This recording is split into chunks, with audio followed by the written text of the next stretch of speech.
നമസ്കാരം, ഇവിടെ സുഹാസാനാണ്. മറ്റേ എൻട്രൻസ് ക്ലാസ്സിലേക്ക് ഏവർക്കും സ്വാഗതം. അടിപൊളി ക്വസ്റ്റൻ ആണ് നിങ്ങൾ ബോർഡെ കാണുന്നത്. ഇതുപോലുള്ള ക്വസ്റ്റൻസുകൾ പഠിച്ചെങ്കിൽ മാത്രമേ നമുക്ക് എൻട്രൻസിന് എന്തെങ്കിലുമൊക്കെ നല്ല രീതിയിൽ ചെയ്യാൻ പറ്റുള്ളൂ. നമ്മുടെ ഓൺലൈൻ ക്ലാസ് ഉണ്ട്, നിങ്ങൾക്ക് ജോയിൻ ചെയ്യാം.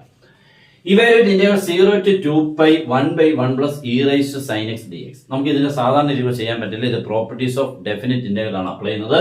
Let i is equal to given question equation number 1. Next also I എന്ന് എഴുതുമ്പോൾ പിന്നെ 0 to 2π 1/1 plus e raised ഈ എക്സിന്റെ പ്ലേസിൽ upper limit minus x 2π minus x എന്ന് അപ്ലൈ ചെയ്യുമ്പോൾ സൈൻ 2π മൈനസ് എക്സ് എന്ന് പറഞ്ഞാൽ സൈൻ മൈനസ് സൈൻ എക്സ് ആവും. ഫോർത്ത് ക്വാഡ്രന്റ് ആണ്. അവിടെ നമുക്ക് e raised മൈനസ് സൈൻ എക്സിനെ 1/e raised സൈൻ എക്സ് എന്നാക്കി പോസിറ്റീവ് ആക്കി അതിന് വേണ്ടി റെസിപ്രോക്കൽ എടുത്തു. അവിടെ എൽസി എടുക്കുമ്പോൾ e raised sine X by 1 plus e raised sine X എന്നിട്ട് ഇക്വേഷൻ നമ്പർ 2.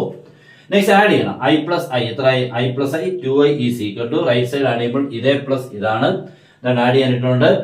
ഒറ്റ ലിമിറ്റിനുള്ളിൽ 0 to 2π ഇത് തമ്മിൽ ആഡ് ചെയ്യുമ്പോൾ രണ്ടും സെയിം ആണ്. ഡിനോമിനേറ്റർ സെയിം ആണ്. ന്യൂമറേറ്റർ ആഡ് ചെയ്യുമ്പോൾ ന്യൂമറേറ്റർ സെയിം ആണ്. ന്യൂമറേറ്റർ ഡിനോമിനേറ്റർ സെയിം ആകുമ്പോൾ അത് 1 ആയി. 1 integral xi over the limit 0 to 2π 2π minus 0 2π അത് 2i യുടെ വാല്യൂ ആണ്. therefore i എന്ന് പറഞ്ഞാൽ 2π/2. Answer is π. Good by.